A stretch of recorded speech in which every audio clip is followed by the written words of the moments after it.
Maura Coplin is an art historian. She's a teaching professor in the Department of Art and Design at Northeastern University. And she's on the collections committee here at PAM and has been extremely integral to this symposium experience.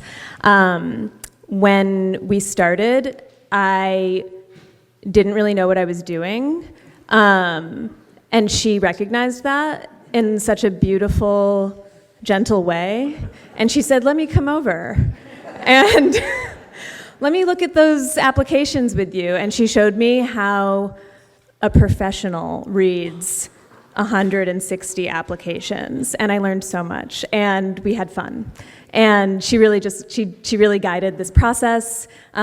She was one of our 3 readers, and just so you know, a tiny fraction about her amazing research. Her recent research and publications concern French Atlantic visual culture, wastelands, ecological commons, extractivism, cod fishing, salt and seaweed harvesting, coastal ecologies, and the rise of marine sciences in France. And look out for an upcoming volume on the theory and teaching of eco-critical art history from Maura and Co. And I'll leave it there. Thank you so much, Maura, and thank you for introducing our keynote. I'm very honored to introduce our keynote speaker. Tess Lukey is an enrolled citizen of the Wampanoag tribe of Gayhead, Aquinnah, and the Associate Curator of Native American Art at the Trustees of the Reservations. She's based at both the Fruitlands Museum in Harvard, Mass., and the deCordova Sculpture Park and Museum in Lincoln, Massachusetts. Tess Lukey specializes in pre-20th century Native American materials, but also has experience in the Native American Graves Protection and Repatriation Act, in Mayan art history, and in folk art. Her master's degree was from the University of New Mexico. She focused on Native American art history with a minor in museum studies, and before that, she graduated with a dual BFA in art history and ceramics from MassArt in Boston. And she's co-curated exhibitions including Collecting Stories, the Invention of Folk Art from 2021, and A Little Bit of the Southwest from 2022 at the MFA in Boston, and also Beauty and Usefulness from 2023 at the Fruitlands Museum. Previously, she's held positions at the Society of Arts and Crafts, the John Sommers Gallery, the Maxwell Museum of Anthropology, and the Hibben Center for Archaeology Studies. In Lukey's most recent exhibitions at the Fruitlands Museum, Across Boundaries, Across Barriers, Places of Intersection, Survivance in the American West, and A Surreal Place, Sky Hopinka and Chanupa Hanska Luger, historic and contemporary works of Native American art are featured, and their display and interpretation are driven by indigenous frameworks and values. I was reading a co-authored essay she wrote in a recent issue of Panorama, which is the journal of the Association of Historians of American Art. And in this essay, the authors asked, how do museum professionals begin to indigenize an art museum shaped by European colonial legacies? They described the questions they asked, and this was a working group of Indigenous and Latinx colleagues at the Museum of Fine Arts as they, quote, worked with colleagues across the MFA to improve how we care for, collect, display, and steward Indigenous art. Lukey's work to overhaul the Fruitlands Museum interpretive strategies and collection practices, this strategy centers Native communities in practices such as community-written labels that accompany objects using Indigenous languages and self-designated naming conventions. This is part of a larger conversation about ways in which Euro-American museums can center Indigenous people and their values, quote, making land acknowledgements actionable, a starting point for building sustainable relations. She's also working on a larger independent project that draws on her work with public art as an independent curator, Opening in summer 2025, the Boston Public Art Triennial will deliver 15 compelling new public art commissions across the city of Boston, created by visionary local, national, and international artists. Works ranging from sculptures to interactive exhibits will extend to hundreds of performance-based, community-led programs in multiple Boston neighborhoods. And finally, in her spare time, if you can believe she has any, she is also a traditional potter and basket weaver, practicing the techniques of her own indigenous community. Tess Lukey.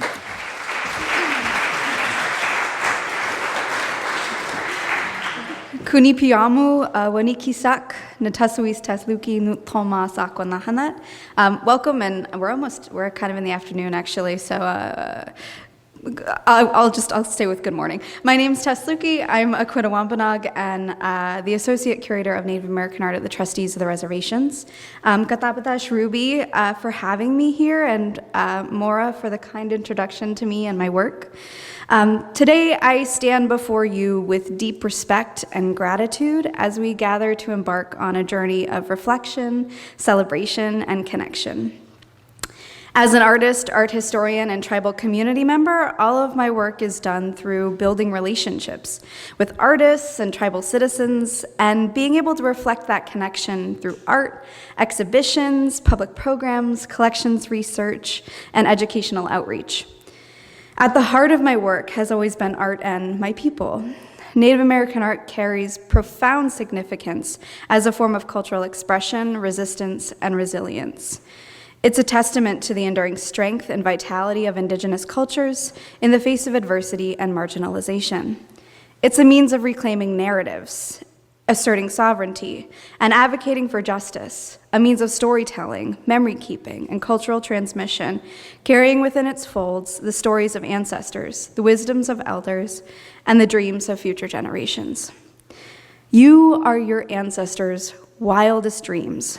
Those words were said to me by many people in my life, and most recent, that time was when I graduated with my master's in art history and museum studies.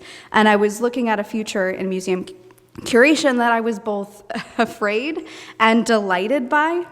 And I want any young professionals in this room to remember those words. You are your ancestors' wildest dreams. Now I want to pause and take a moment to explain a part of me that has been integral since I was really young, but didn't come to clarity until just recently. All of my work as a curator is also informed by my own art practice. I've been an artist all of my life. It was always the way that I felt best at expressing myself and my emotions. I've also always been drawn to the land. So naturally, working with ceramics made sense. And I've always been an artist, says my mom. I've been molding and shaping the earth since I first put my hands in the mud. Little did I know that this desire was more than something just fun to do, but it would be a part of my future and what makes me me. I had the realization that not that long ago, that the reason why I am so drawn to clay is that it is in my blood and bones. It's where my people originate. We were molded and shaped into existence out of the cliffs at Aquinnah from the hands of our ancestors and Creator. Elizabeth mentioned giants. Well, that giant that created us was Moshe. I'm so thankful to those that have helped me on my artistic journey to find myself, and to those that helped mold my identity. Through my artistic journey, I also realized that the history of my people, place, the environment, of making and materials, and of Turtle Island was equally important. The experiences I had in my formative years have made it possible for me to be here representing and uplifting tribal communities in New England and across Turtle Island.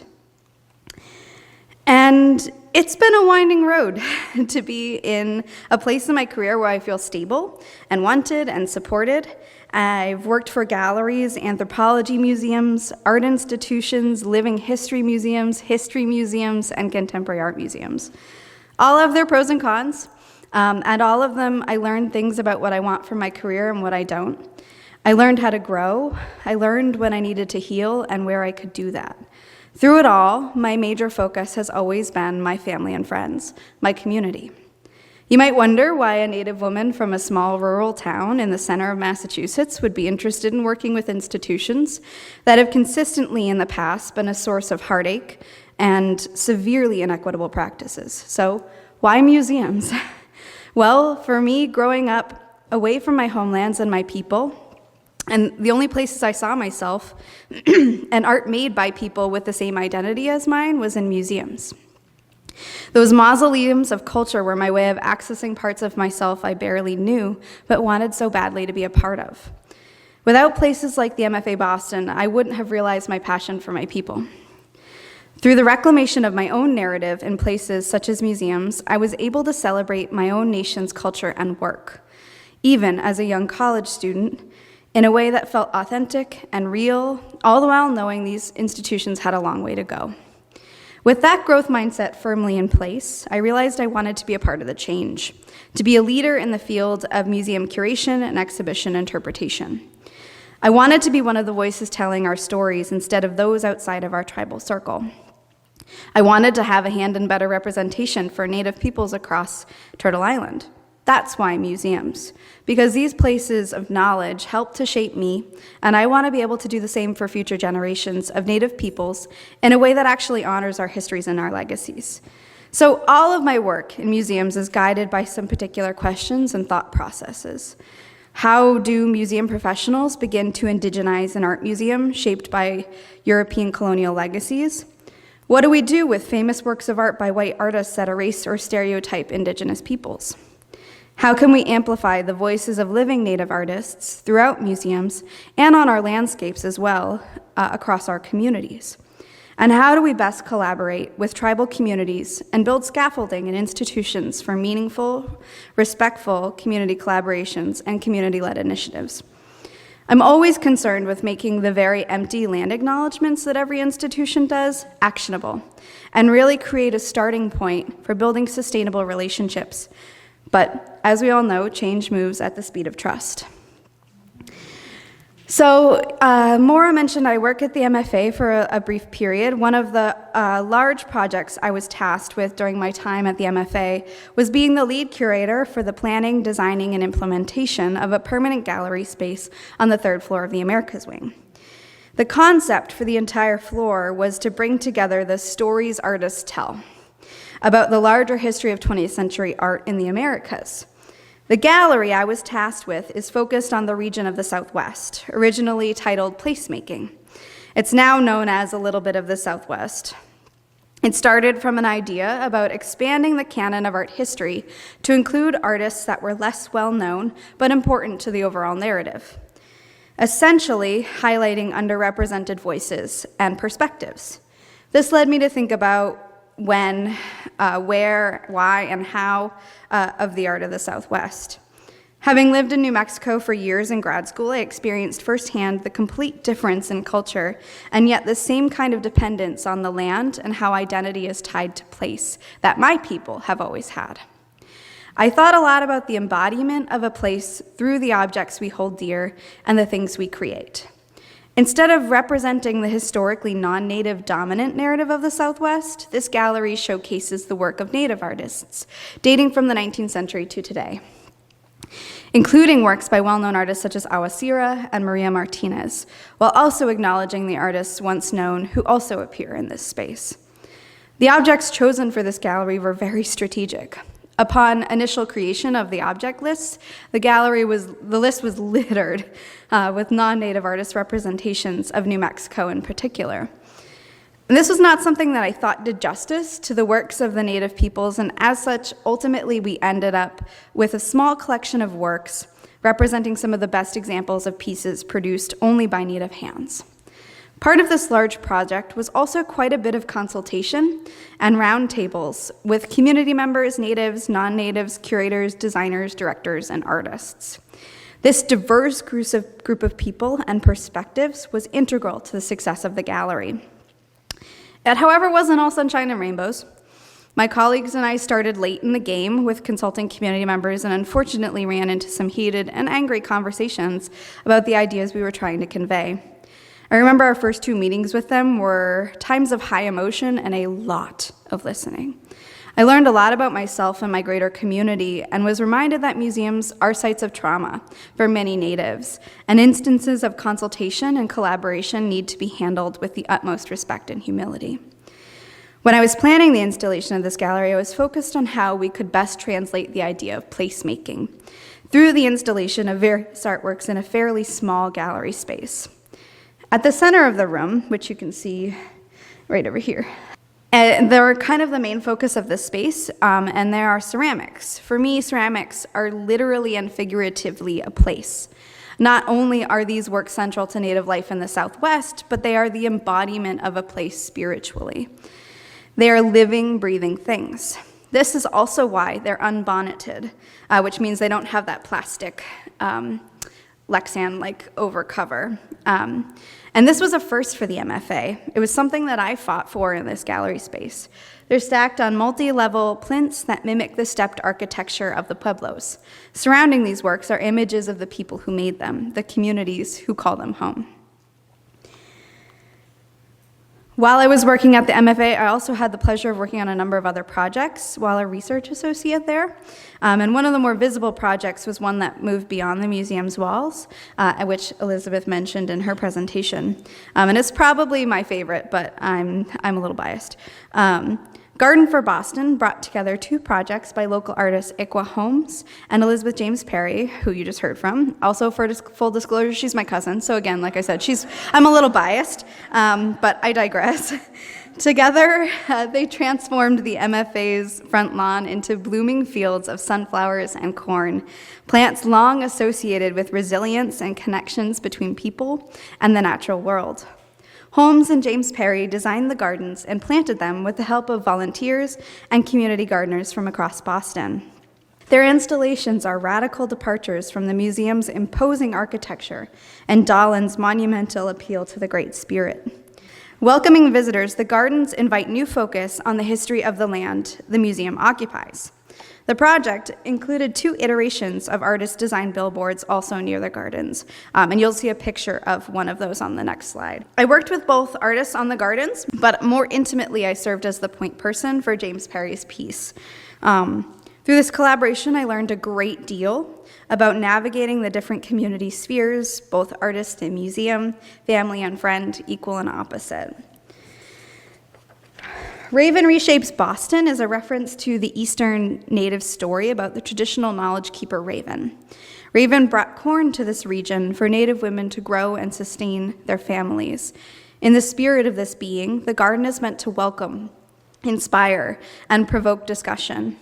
It served as a lively Northeastern Native counterpoint to the controversial appeal to the Great Spirit sculpture, which you'll see at its center right here. The plants grew high throughout the season and matured as we collectively enjoyed the space and anticipated the harvest and distribution. The slightly mounded shape of the garden and its variety of natural colors and textures softened the square edges of the museum's lawn.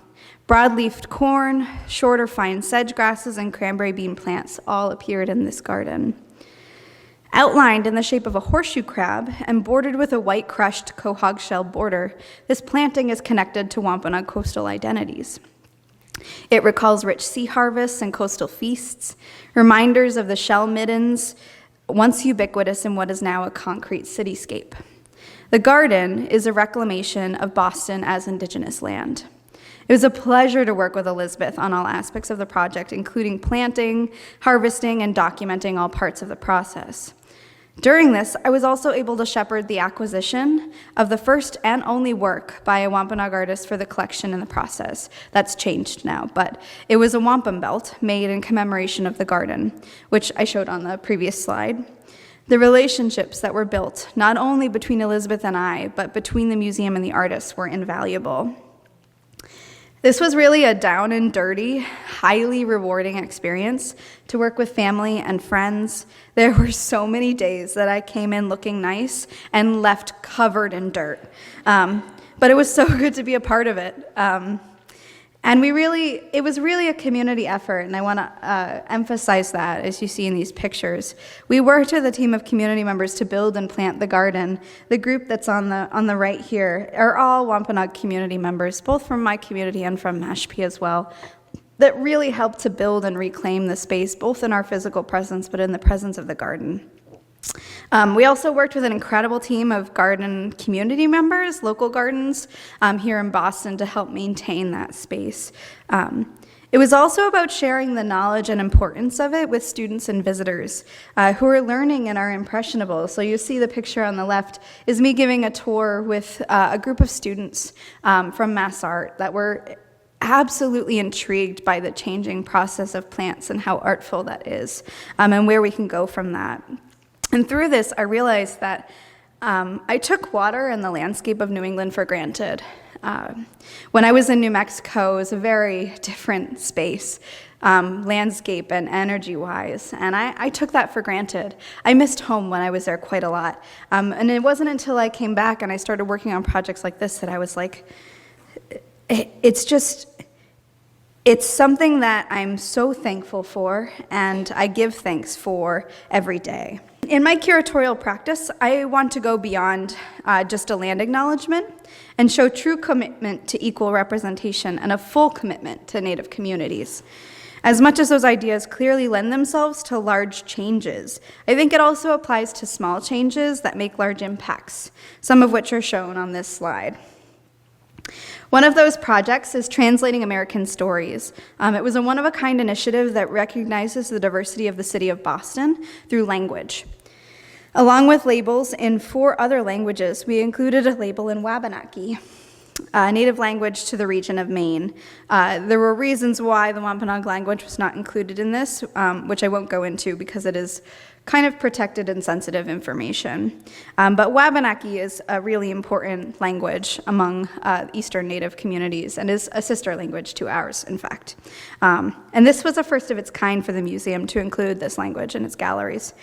And these labels were not simply translations. They offer new stories that draw on current scholarship and were informed and written by a wide range of community contributors. So for the Robert Feek portrait that's on the left-hand side, we worked with Roger Paul, who's a Passamaquoddy language bearer and knowledge keeper. Rather than focusing on the usual suspects for a focal point, Roger was more interested in the landscape he was pointing to, which unfortunately you can't see any of these pictures.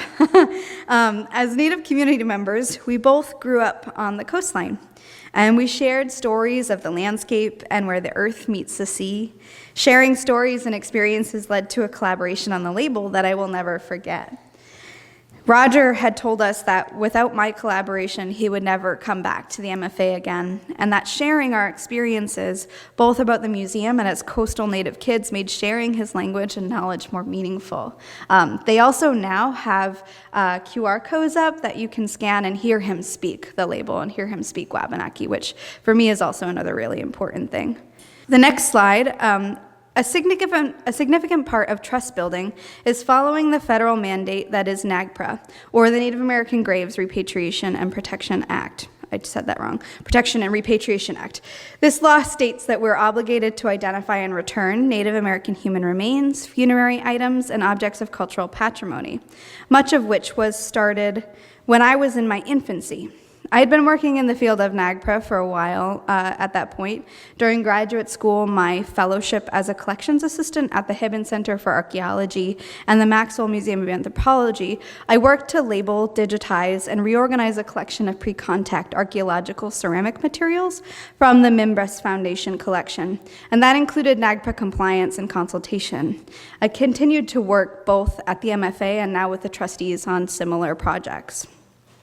So for example, I implemented some changes to include community names and their languages for some of the pieces in the Native American Gallery at the MFA.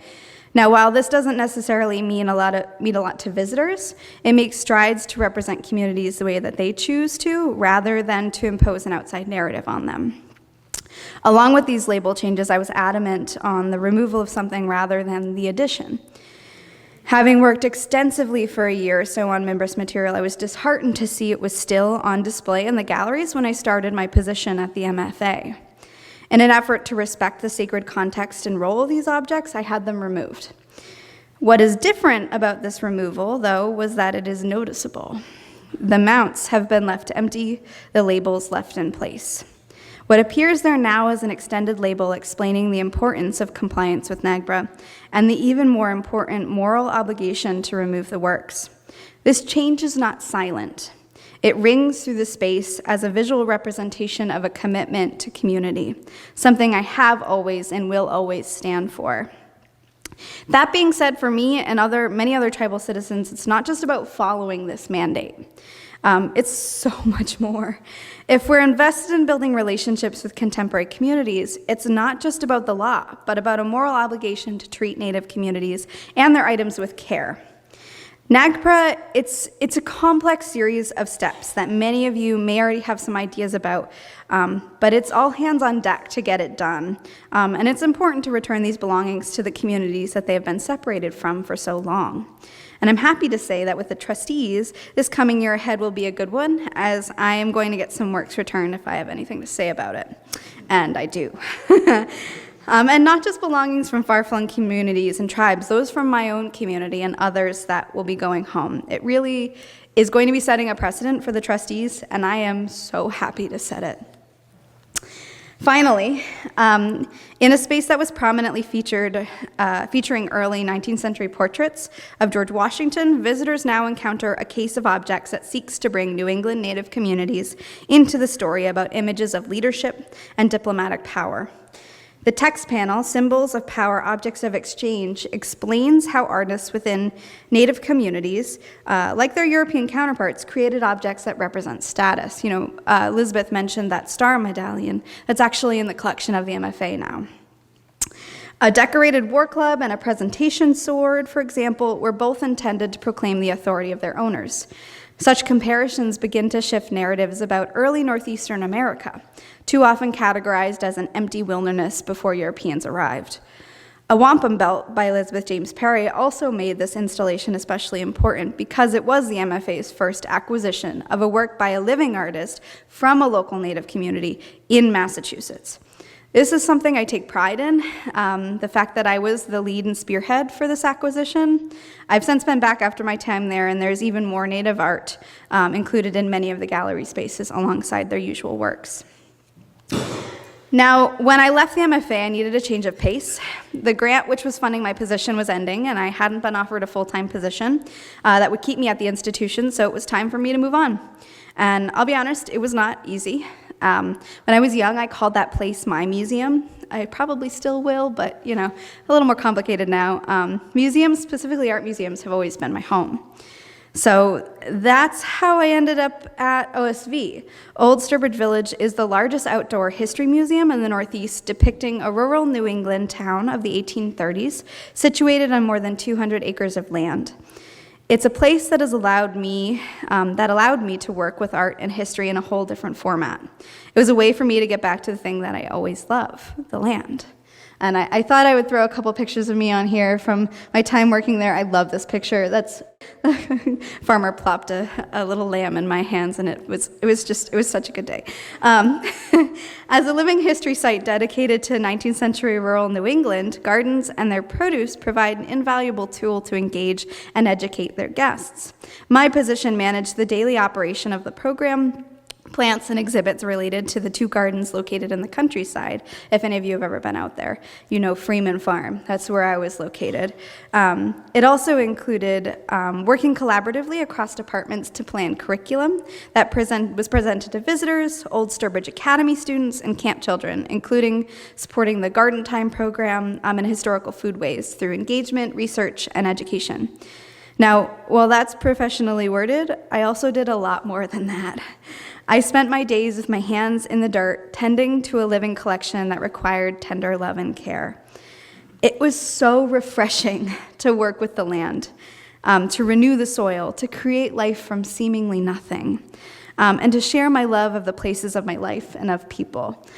You can see examples of my gardens that we grew and the produce that came out of it, and how much that benefited the people that I was working with, young students and college students that came to learn these traditions, and they themselves renew that landscape.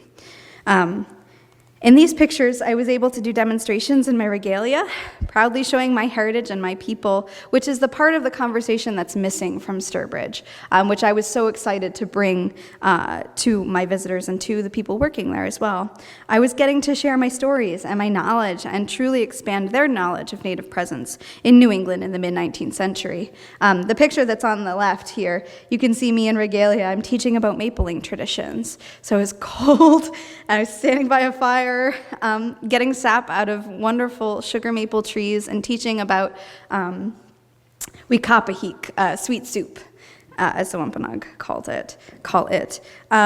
It also motivated me to get my regalia done, which was a huge source of pride for me, which is why I'm also sharing these photos, because it makes me happy. I now work at the crossroads of land conservation, art, and history. As the inaugural Associate Curator of Native American Art for the Trustees of the Reservations, my work is largely centered around an initiative that's in its infancy, but seeks to prioritize and develop a Native American program that is inclusive, holistic, and respectful. The basis of this work lies in how we tell stories on our properties and whose stories actually get told. The Trustees of the Reservations is the nation's first and Massachusetts' largest land conservation nonprofit. Under their wing are two museums that I have the pleasure of working for and with, deCordova Sculpture Park and Museum and Fruitlands Museum. With nearly 29,000 acres of land, several historic houses, one small historic museum, and one contemporary art museum, the Trustees stewards our history not only through the obvious architecture that dots the landscape, but through the lands and places themselves. Native peoples have been stewarding and maintaining the landscape of New England since time immemorial. Community collaboration is obviously key, but what does it mean to collaborate with the land? And what does it mean to the peoples whose homelands we currently occupy? Now, prior to my arrival, there were already projects underway that I'm now able to be a part of. That first picture that was on my title slide was of a canoe burning at Westport with the Wampanoag experience and Andre Strongbear of No Loose Braids. The picture of it, I mean, it truly encompasses the way that it feels to be at a traditional canoe burning. They later launched that canoe just in the water that was right out of view. I also get to work with the Mission House in Stockbridge, Mass, on tribal collaboration and reorientation of the narrative told in the historic house, which is a big deal because Stockbridge used to be, well, it wasn't quite. It doesn't fall under the praying town tradition because it happened a little bit after that time period, but was basically a praying town, which is a place where Native people came to convert to Christianity because they were being removed forcibly from their own spaces. And so Stockbridge was kind of an experiment, and the Mission House was that mission that was truly inventive in its way of trying to work with Native people rather than impose a structure upon them. Wasn't quite successful, but I also work with my DBIA manager, who has implemented training and collaboration guidelines that were created with Tobias Vanderhoop of the Aquinnah Wampanoag community. Indigenous cultures have long practiced sustainable land management techniques that prioritize conservation and ecological harmony. Native art often embodies these principles, celebrating the interconnectedness of all living beings and promoting a holistic approach to environmental stewardship. The trustees, while they have their issues and their shortcomings, and they have made many mistakes in the past, they're interested in a better future for all. That includes the perspectives and knowledge of this land's original stewards. Native art has the power to inspire conservation efforts by fostering a deeper connection to the land and promoting appreciation for its natural beauty and cultural significance. Artistic representations of landscapes, wildlife, and traditional lifeways can evoke a sense of awe and reverence that motivates individuals and communities to take action to protect and preserve the places they love. Now, as I said, my current work centers around the historic Native American collections of the small Fruitlands Museum. This gallery just recently opened and is focused on centering Indigenous frameworks and ways of knowing from a community-focused lens while honoring the living presence of these vibrant groups. And this exhibition is part of the trustees' reinterpretation efforts and continued repatriation work that I'm undergoing and represents a new path for the trustees to take that they never have before. Fruitlands is situated on the unceded lands of the Nipmuc Nation. In an effort to bring the narratives of New England people into the conversation at Fruitlands, and specifically that of the Nipmuc, I have worked with the community to establish a relationship of reciprocity. Though we can't formally return the land to the nation, I've offered a space for the Nipmuc people to have some agency over a portion of it. I'm going to take a quick moment to read the poem, actually, that Larry Spotted Crowman, a citizen of the Hassanamisko Nipmuc Nation, wrote as an introduction to the space, because I think it is something that really gives you an idea for our beliefs here in the Northeast. He writes, Quinnipiac, welcome to Nipmuc homelands, who we are. We are the wampum belt, open at both ends, still weaving our story. We are the sacred drum, that resilient beat, pulsating within Mother Earth. We are the seventh fire, ignited by our past, carrying the light for our future. We are the cedar basket, sown from the roots of the universe, forever, expanding our spirit. We are the survivors and revivers, the relations of the forest and educated by the sun. We still rise like the sturdy green cornfields that kiss the cranberry dawn. As long as we, the people of the fresh water, are here, the stories never die. They live in us and through us. If ever they become dormant, we have the power to revive them in that ancient voice in which our ancestors speak. And through our ancestors' voice comes the authority and authenticity to allow the story to continue to be told.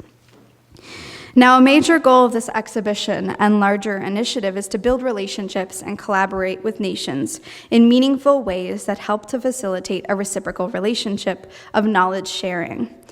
Part of establishing these new relationships is being committed to the accurate representation of communities and utmost respect for their material culture. This can be achieved through working in collaboration with the communities we represent in our collections and galleries, through the interpretation of objects and the expansion of our understanding of those works. Now, I know this may be obvious, and I said it before, but trust is a huge part of building this relationship. Trust that we'll honor their wishes, trust that we treat their belongings with respect. Change moves at the speed of trust. And the works under my stewardship represent many diverse nations, and were collected from their home communities and brought to New England, often a very far distance from their ancestral homelands.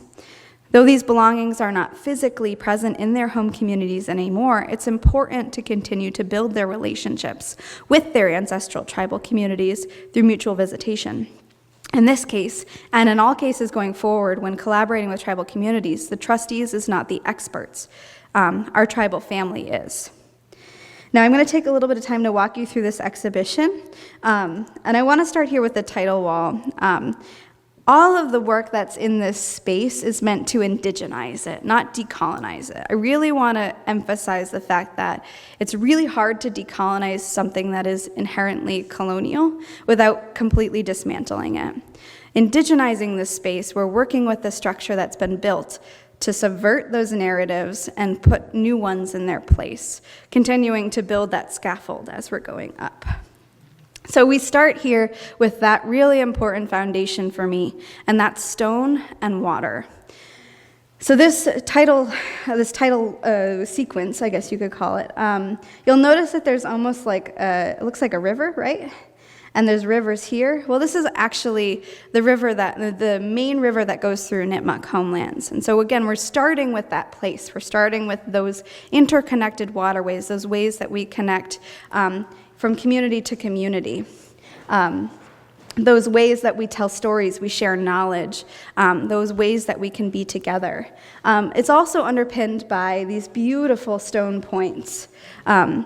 Stone is really important to Massachusetts, not just to Native people, but to everyone here. Granite is quite literally our foundation here, and without it, we would not be stable. And so it's really important to be acknowledging that we are on stone. Stone is a part of us. It is one of those first instances that people encountered, and is a really easy way to remember where we come from and where we're going. And so I thought it was really important that we continued to underpin water and stone when you are walking right into that space. Now, The organizational framework of the gallery is something that Fruitlands has never encountered, and I've never seen in a museum before, and it was something that came about after conversations with many community members that sparked some ideas in me. So this gallery is organized with the framework of the medicine wheel and the 7 directions. So many of you know north, south, east, west. Well, there's also up, down, and center. And those are equally as important as those cardinal directions are, especially among here in Eastern Woodlands communities, though there are several across Turtle Island that also utilize the same framework. Now, those directions also fall within the medicine wheel, which is a really important symbol. It is the center of all of the knowledge in the universe, and it is the place of the creator and the place where the medicine wheel comes into balance. And that's at the center. And so, again, we're starting with that center. You're grounded in that center, both with language, but with objects and people and place. And so when I walk you through the exhibition in a moment, I want you to realize that all of this, when you are physically in the space, are actually surrounded by that medicine wheel. And you'll see that on the walls and in other ways as well. And that medicine wheel is really, really important way of looking at the objects in the collection, because it is not anthropologically driven and it's not geographically driven. It's thematically driven. It's thinking about different aspects of that wheel that inform your everyday life and all aspects of your life as a Native person. We also start, oh man, okay, it's blown out. That's okay. We also start with this beautiful piece by Elizabeth James Perry. You would see a bear. It was one of her bear map series. And as she said before, all of the words that are on that map are in our language. And many of them you'll actually recognize if you travel around Massachusetts. So for local indigenous communities, our center is New England. In the Wampanoag language, we have no word for art. The language of my people does not separate art from life. So from the shape of the clouds to the skyscrapers of cities, from the veins on leaves to the feeling of clay in my hands, from the earth to the skies to the wrinkles on my grandmother's face, art is everywhere. And so the artworks in this section are from the homelands of tribal communities from the Northeast and represent the earth, skies, and waters of this place. And so you'll see a wide variety of things like a bandolier bag here, an octopus bag here, another incredible piece by Elizabeth James Perry called the Bear Sun Necklace. But you'll also see this piece that I'm standing next to, and I'm just going to take a minute to share a quick story with you. This piece is from my homelands. This was made possibly by Selena Manning Vanderhoop. Now, we didn't have that artist affiliation when I came into the museum. It was information that had been lost to time. Happens a lot of the time with indigenous collections and museums, that provenance is lost, that history is lost. And so I fell in love with it for obvious reasons. Being from my own community, I remember opening the collections box and being like, oh my God, this is incredible. It's beautiful. It's unfired. It's made from the clay of the cliffs. So it quite literally is my homeland's. It's also like looking at a self-portrait, because as I mentioned before, we're crafted and molded and shaped from that land at Aquinnah. So it was like looking at a part of myself in this really incredible way. And being able to share that with others was really important. And then also reassociating that work with the identity of the person that created it was also important. So funnily enough, I posted it on social media because I was like, this is the way to get my community to speak out, because they'll see it, they'll recognize it, and then it'll just spark conversation, and it did. I was really surprised, actually, how many community members commented, and the long length of people saying, oh, is it your mom's, is it your grandma, is it your aunt, is it your sister? There was so much knowledge and community sharing going on a social media platform. In the public's eye, to be able to see that these people are still here, that our people are still here. And so through that, we were able to figure out among a myriad of Aquinnah Wampanoag community members who probably made that work. So being able to share that, again, that identity of that woman who has since passed, associated with that piece, was really important for me. There are other sections among the gallery that are focused on things like roots and reflections, so objects that are made with natural materials, specifically looking at sacred herbs. Flowing connections, objects that are associated with water, made with water, have depictions of water on them.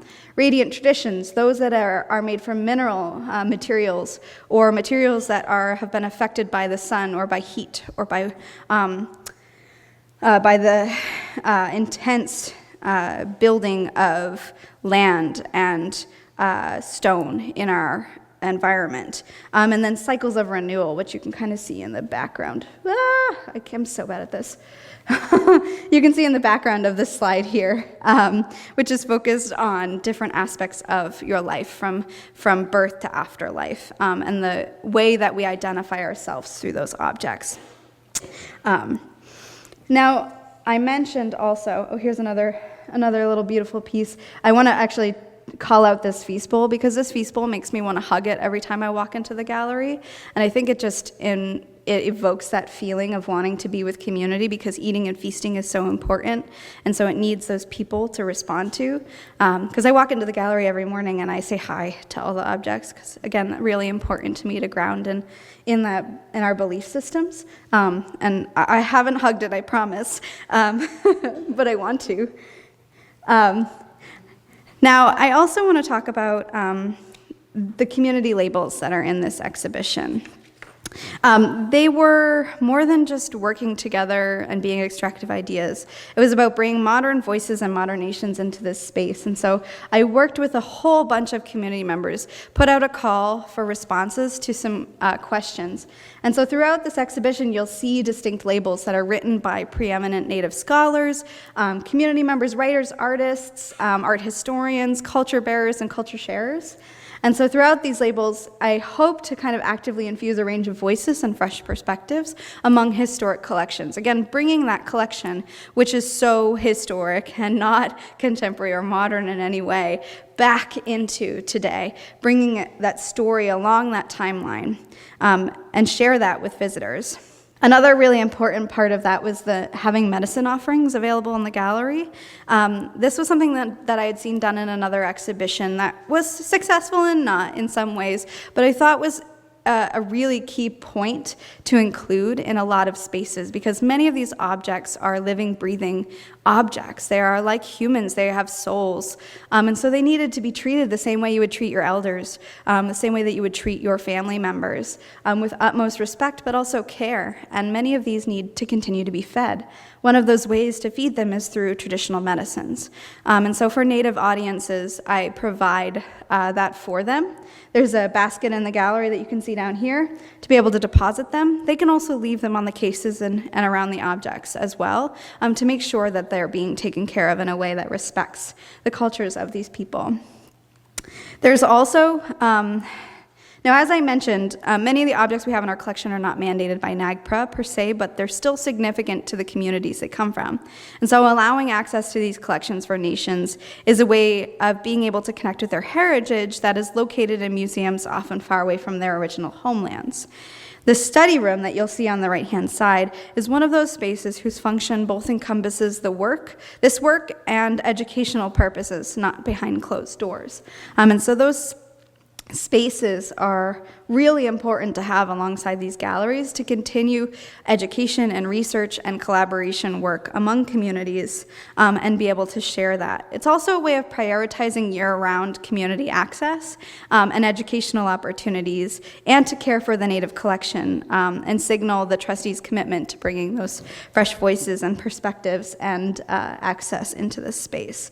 Access is a big issue, so it's exciting for me to see the support of that. And through that, I've been able to do a lot of hands-on experience-based learning and sharing objects and their nations' history with far-reaching communities through public programs, all of which was with their permission, of course. And that's another thing to really underpin, is that it's with the support and beliefs of these people that I share the objects. I think about where all of that work has led to, and I want to share this moment. I received a Terra grant this year for my work at Fruitlands and with the trustees more broadly, and we anticipate this project will enable us to achieve deeper context on approximately 15% of the about 1,300 objects in the Native American collection. And that'll include updates to collection records, it'll include updating language to describe objects in an Indigenous voice, the inclusion of community-designated naming conventions, as well as a disclaimer that references the historical violent language that's been used and associated with the belongings up until this moment.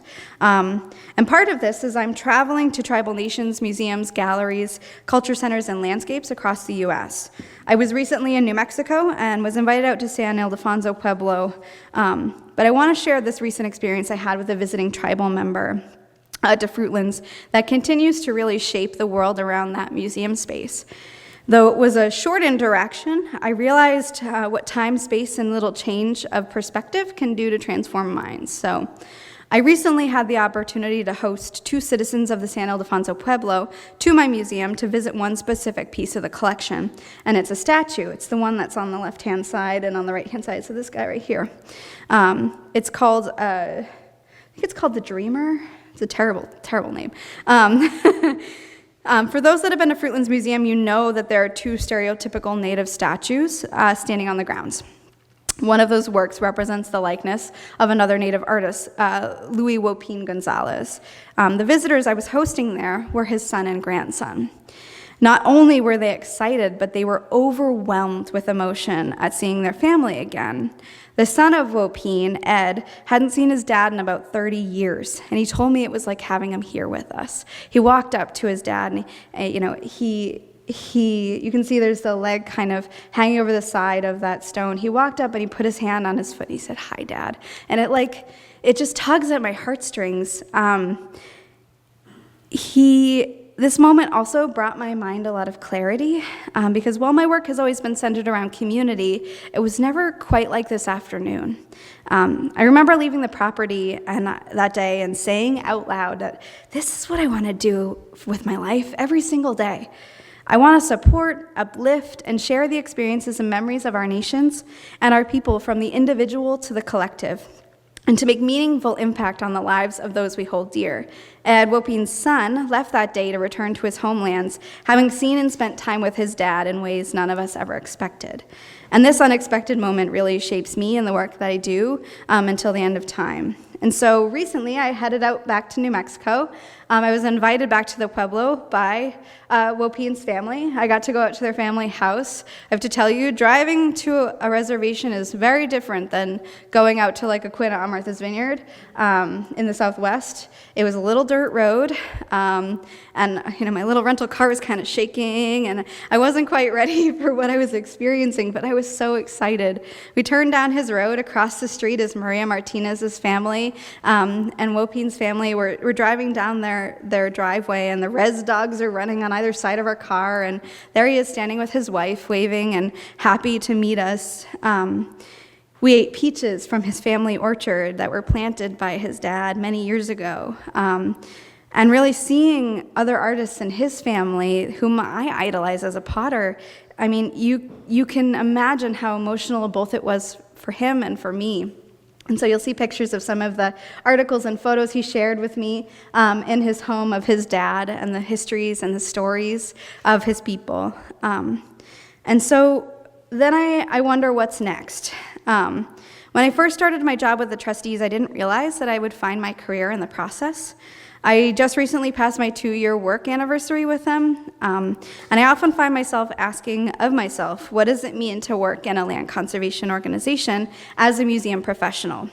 Being situated at the intersection of art and nature as a curator, I get to not only work with objects, but also places. The idea of curating exhibitions as well as landscapes appeals to both the tribal citizen in me as well as the artist. Through art and the landscape, I've spent time learning and unlearning, relearning and teaching. And in this, I try to remain resilient as much as I can. And resilience is not just a word, it's a mindset. It's about the support you receive from your community and that you give back to them as well. It's not about just overcoming the unexpected. For me, the unexpected came through land stewardship and placemaking.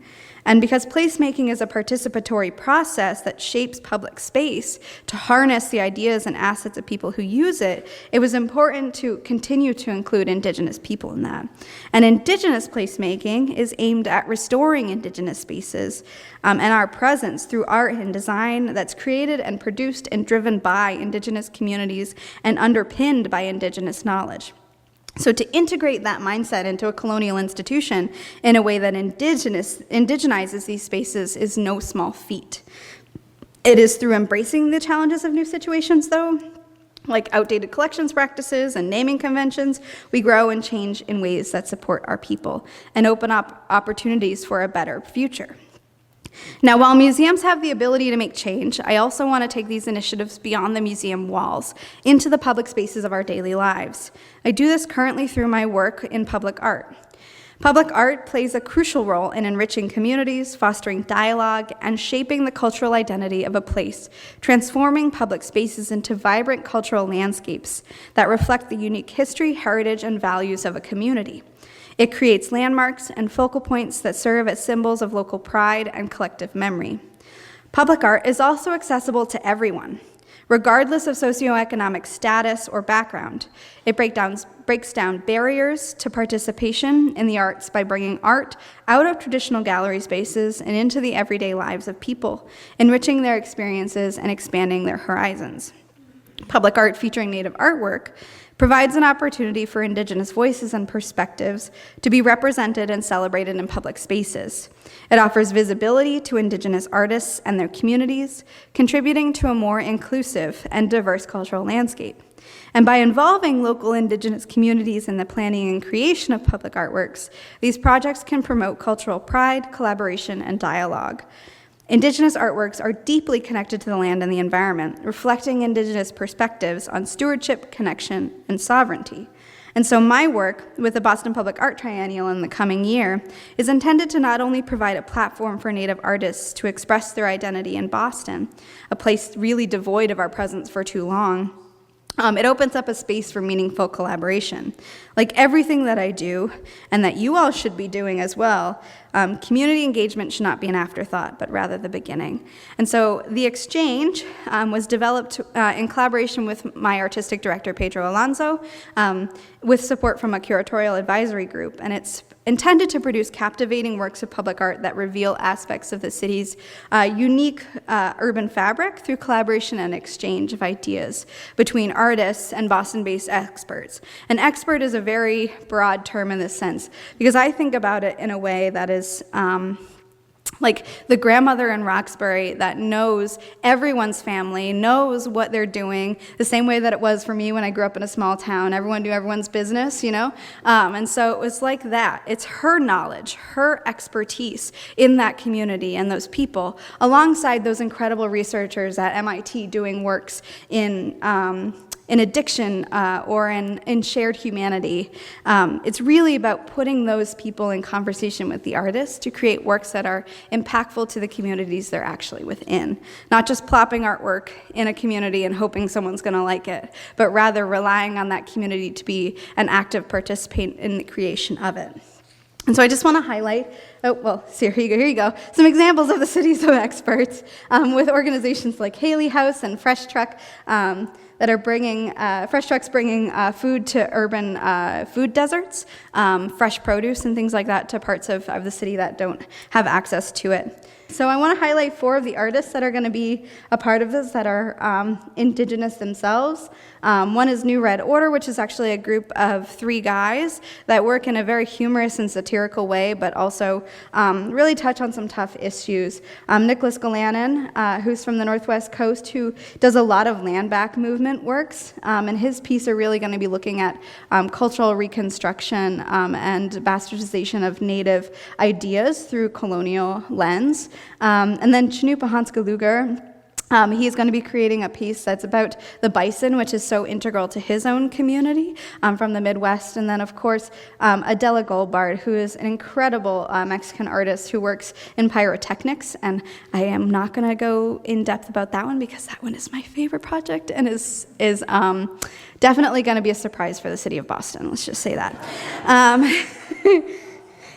I'm also working on a new exhibition for the trustees, and this is a sneak peek, y'all, so it's still brewing. Everything is really subject to change at this moment, but I can't not share this project because for me it is the culmination of a lot of work that I've done over the last few years, bringing together both public art and historic art and community together.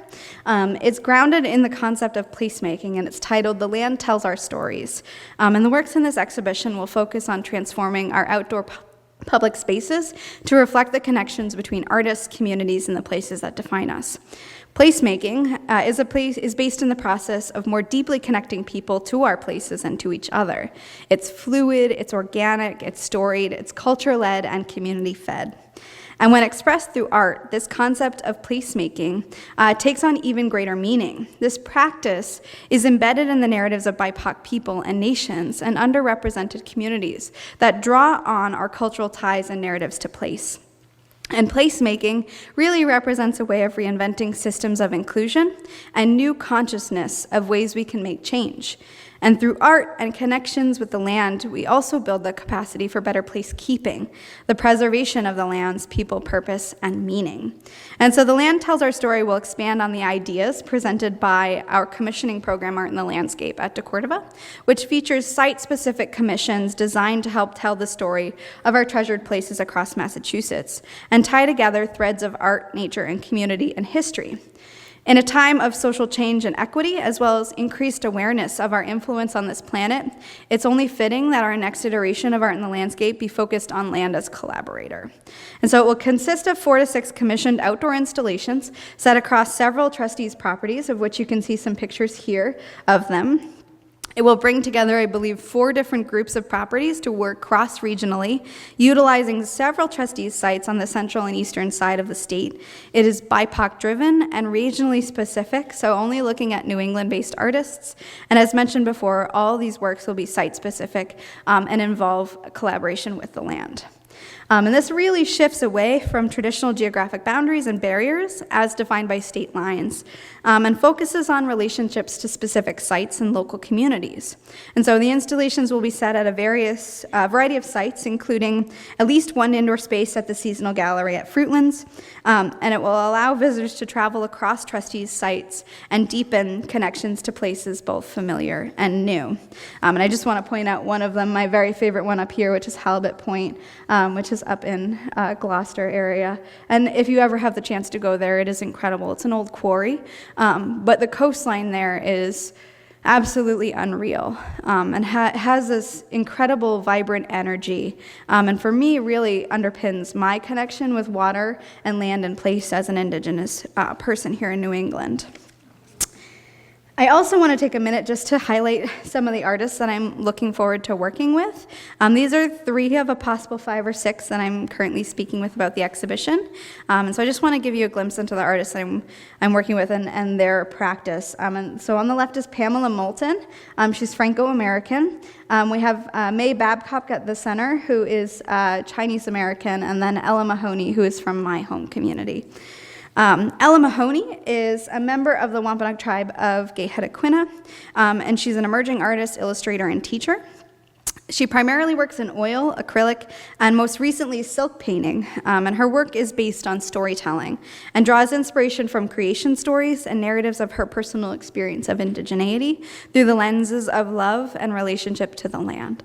And so for me, I'm really hoping that she'll work on exploring large-scale silk painting, and that installation as a medium that kind of invites people to play and participate in creating soft spaces that really encourage our connection to each other and our environments.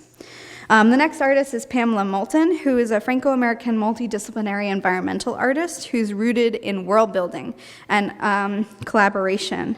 She recently collaborated with 5,600 community partners, including lobstermen, neurodivergent patients, schools, artists, and many more in her Tempo Arts installation in Portland's Payson Park. So she's based up in Maine. Her spaces are incredibly interactive. Many of them can be crawled through and climbed upon and occupied, all while allowing the public to explore its environmental consciousness in a really direct material way, because she utilizes what's known as ghost gear. And ghost gear is basically the leftover remnants of marine production. And so she's reutilizing those materials. She's, in a way, recycling them to create new works and give them new meaning. The last artist is May Babcock. Oh, it's a terrible, blown-out slide. She's an interdisciplinary artist who gives voice to waterways by turning plants into paper-making art. She's based in Rhode Island. To start, she sketches and she researches rivers and coastlines and oceans and ponds, and then she collects natural site materials such as plant fibers and seaweed, water, and pigments that really transform into her handcrafted paper. She says, as a biracial second-generation Chinese immigrant, witnessing places and handling foraged materials is a search for belonging. In the studio, innovative papermaking techniques fuse watery pulp into textured paintings, analog prints, organic sculptures, and expansive installation. And so she really believes that her ecocentric art is a way for you to grow a deeper bond with nature and the materiality of place. And so she was a pretty obvious excitement for me. Now, it's important for me to stress before I end that though I do all of this work, none of this is about me. It's so much more than that. As a Native woman, a lifelong New Englander, and a townie, if you will, I'm just one of many collective voices and perspectives, and my place in this world is to be an advocate and platform for those that are left out of the narrative. The intersection of community-based knowledge and personal experience is a rich and dynamic space where individual stories and collective wisdom converge to shape our understanding of the world around us. Personal experiences within a community context play a crucial role in shaping individual identities. As individuals navigate their roles and relationships with their communities, they draw upon shared cultural norms, traditions, and values that inform their sense of self.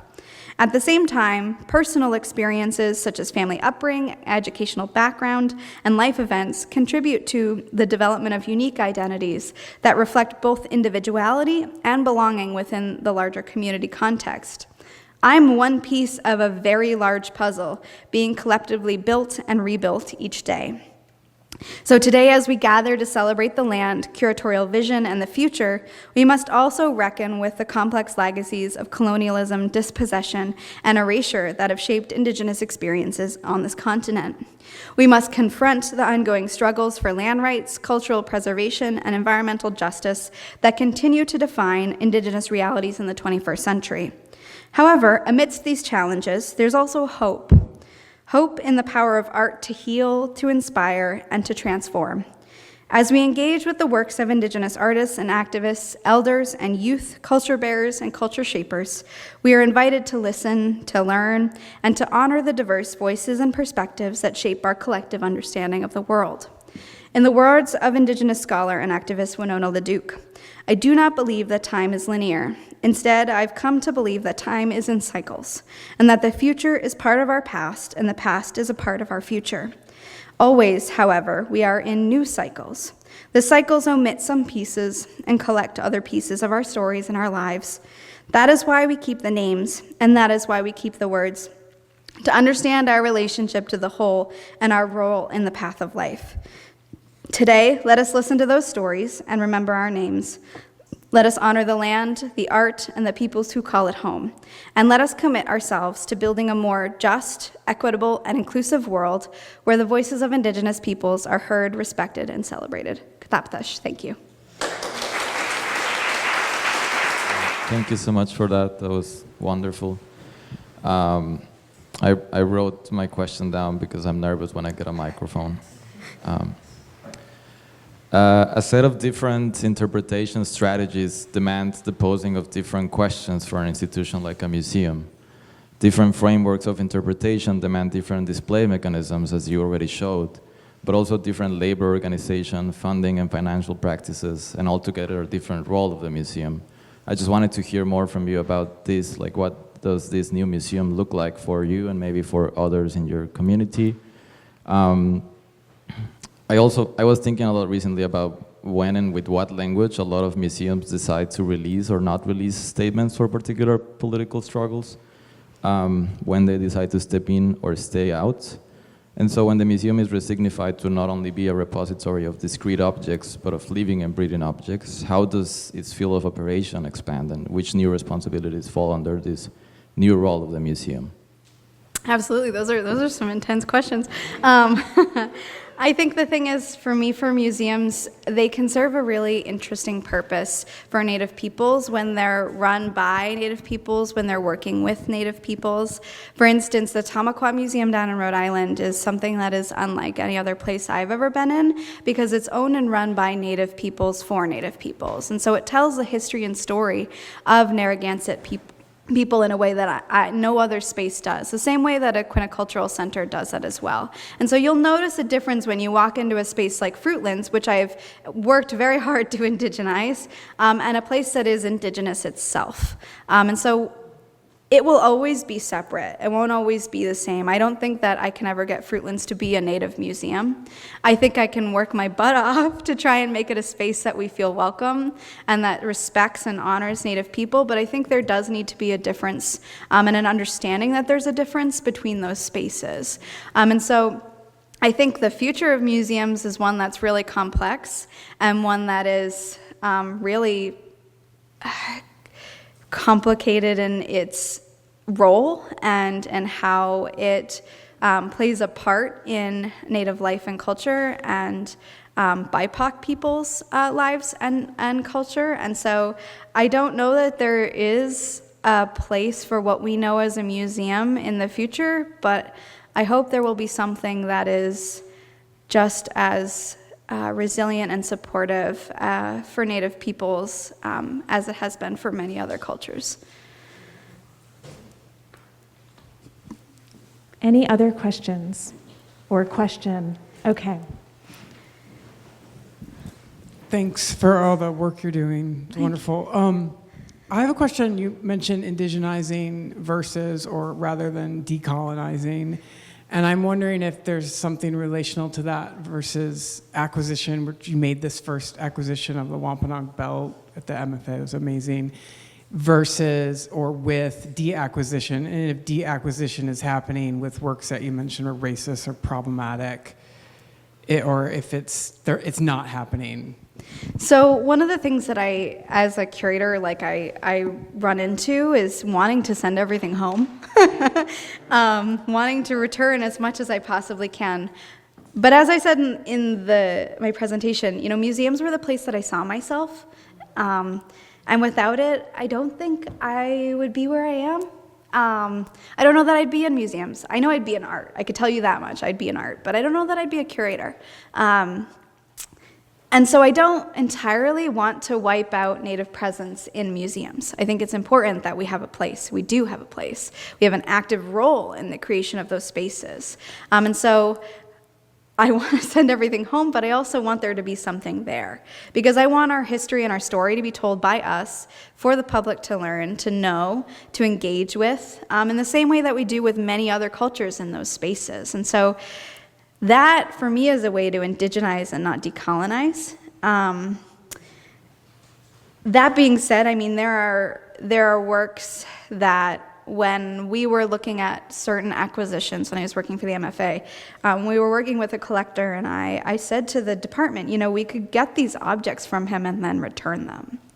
That would be something that would be unlike any other museum I've ever worked for. No one does that. You don't spend the museum's money on an object and then immediately turn around and return it. That's just unheard of. But it was something that, to me, was important to vocalize and tell them that we should be doing something like this. Because the objects that we were seeing at this collector were things that really shouldn't have been in his hands, in my opinion. And so the speaking up for the communities and saying something as radical as that, even though it never went through, was really important. And so I do a lot of work like that. At least it's being said, at least it's being supported, at least those communities are being uplifted in ways that maybe they haven't before.